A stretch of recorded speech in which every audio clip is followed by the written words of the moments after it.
వికారాబాద్ జిల్లాలో కొందరు యువకులు పోలీసులపై జులుం ప్రదర్శించారు. బషీరాబాద్ లో పోలీసుల వాహనాలు తనిఖీ చేస్తున్నారు. అయితే పక్కనే అరుణ్ అనే యువకుడు హోటల్ నడుపుతున్నాడు. ఇక్కడ వాహనాలు తనిఖీలు చేయడం వల్ల తమ గిరాకీ దెబ్బతింటోందని విధుల్లో ఉన్న పోలీసులతో వాగ్వాదానికి దిగారు. ఆ వాగ్వాదాన్ని పోలీసులు వీడియో తీసి సోషల్ మీడియాలో పోస్ట్ చేయగా ఆ వీడియో వైరల్ గా మారింది. అది చూసిన ఉన్నతాధికారులు యువకులపై చర్యలు తీసుకోవాలని పోలీసులను ఆదేశించారు. దీంతో యువకులపై పోలీసులు క్రిమినల్ కేసులు నమోదు చేశారు.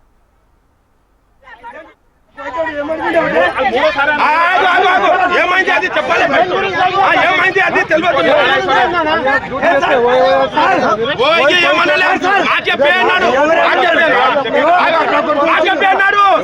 నాకు అందుకోసం ఆయన పే అంటే వచ్చినామన్నా